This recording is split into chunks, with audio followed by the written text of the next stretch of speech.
everyone, and welcome to Behind the Nail Pros for our February issue. We were so lucky to have Elaine Watson come in and do the nails for us yet again. So happy to have you. Thank you, Stephanie. It's always a pleasure to be here. Because it was the February issue, we were talking about doing something for Valentine's Day, but it's sort of cliche to do Valentine's Day for February, so we wanted to do sort of the anti-Valentine's Day. And you came up with these nails. Even though I'm in a really great relationship, I still don't like Valentine's Day. Valentine's Day to me is just one of those holidays that makes someone without a great person in their life miserable.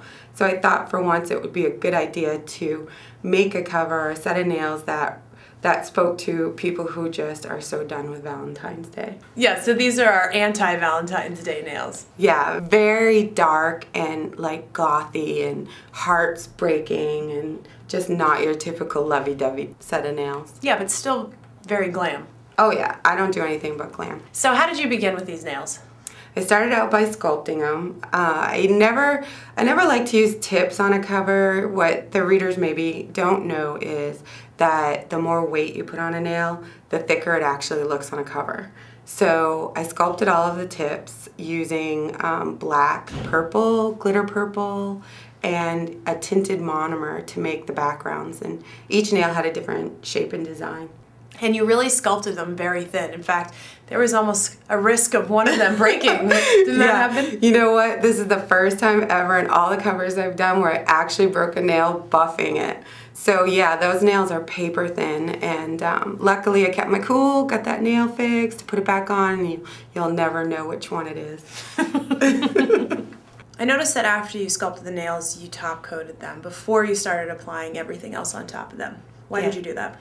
I like to get all my finished filing done, get rid of the dust, and put that clear coat on when I'm going to embellish the nails, because there are some cases where I might put things on the nails and then choose not to clear coat again.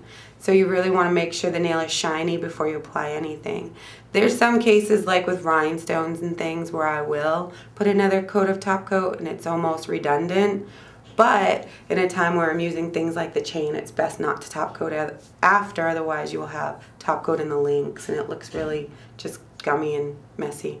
So the black and purple acrylic was only part of it. The other exciting part of it was the design that you put on top, and you used all kinds of different mediums. Oh yeah.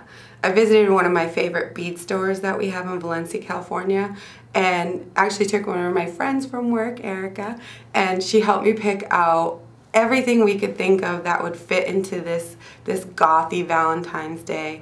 So it came with an arsenal of really fun things to just glue all over those nails. Yeah, and it wasn't just your run-of-the-mill rhinestones and little sparkles that you put on there. You were even getting in there with some real heavy metal and some chains and stuff. Yeah. My favorite nail out of all 10 has an arrow in it, and I literally had to use my e-file and gouge a channel into the nail to set that arrow into it. And it was just a metal arrow, so I threw a heart rhinestone and glued it onto the arrow itself, and then just wrapped it up in some gold chains and threw some rhinestones around it and just blinged the heck out of it. Now, how did you get that arrow to stay inside that groove of the nail? Well, after I made the channel in the groove, I had to use some nail glue and hold it right in there, and to be honest, that chain wrapping around it after was a good part of holding it in. And a good trick when working with chains, you don't have to just work with glue. If you use a little bit of fishing line, you can tie, two of the rings together at its tightest point and then cut away any excess chain. So you don't really have to rely on just glue to hold it on there. And then, speaking of rings, you had this teeny tiny little ring that was so cool, and instead of just sticking it on top of the nail, you managed to fit the free edge through the ring. It was so adorable. I knew I had to use that ring no matter what because it was one of my favorite pieces, and I knew if I got a C-curve pinch just perfectly that ring would make a great addition on through the nail instead of sitting on top of the nail, and that ring finger just fit perfect. It was so snug, I didn't even have to use glue. That's awesome. I think one of my favorite parts about these nails is, aside from it being the anti-Valentine's Day nails, you also sort of took elements that you would naturally place on top of a nail, and you did something a little bit different with them, like embedded that arrow into the nail, or, you know, put the ring through the extension of the nail. It was pretty cool. Yeah, it's all about trying to look at things that you might use in a normal instance in an abnormal way. That's part of the art of it, you know. A lot of times it's about just walking through your bead store, your craft store, even just your nail distribution store, and looking at things that you can fit on a nail but not use it in a traditional sort of way. You know, there's a lot of fun things you can do to make a set of nails very artsy and different without, you know, just doing what everybody else is doing. One of my other favorite nails was the one that you wrapped all in chains, and there was a little cross hanging off of it. Did you attach that cross to the chain, or did it come like that? And how did you wrap the nail? The chains actually went on first, and it took a little bit of some brush-on nail resin to hold them where I wanted them. A trick you can use to hold it in place faster is to spray it with some spray activator, and it'll keep it in place.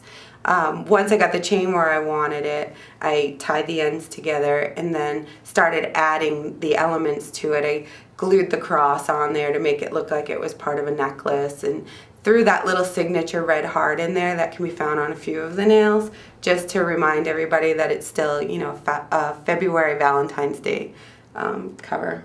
It wasn't all hearts, though. You did create sort of a broken heart with 2 pieces of rhinestone. The way that I did that was using 2 teardrop shaped red rhinestones, and then put them on the nail so that they were split apart. When you put 2 teardrops together, they look like a heart. So it was a great idea just to separate them a little bit to get a broken heart at least on one of the nails. Yeah, and throughout the rest of the nails there was all kinds of bling. How did you attach it? With nail glue or with more acrylic? I tend to like to attach rhinestones using a really good thick top coat made for nail art. The reason for that is when the stone is placed into it, it sinks into it, and that top coat kind of becomes like prongs on a ring on a stone. When you use nail glue, you get a great stick effect, but it doesn't come up around the sides and really protect the stone from getting caught on things and just like flicked off. So after I got things where I wanted to, I just filled in and grabbed different sizes, shapes, colors, and just filled in until I was content with what I saw. Thanks so much, Elaine, for coming out and doing the nails. They turned out so great, and I love this anti-Valentine's Day statement. Me too, and I want to say to anybody that's not celebrating Valentine's Day with a special someone, just don't even let it bother you. It's such a ridiculous holiday made for people in happy relationships. Just be happy who you are and enjoy life, and forget about these goofy holidays that these stores put on us. And thanks for that message. Yeah. Well, thank you so much. We always have such a great time when you come in here. We laugh, and you do some fantastic nails. Thank you for having me. As always, I enjoyed it, and I'm looking forward to the next one.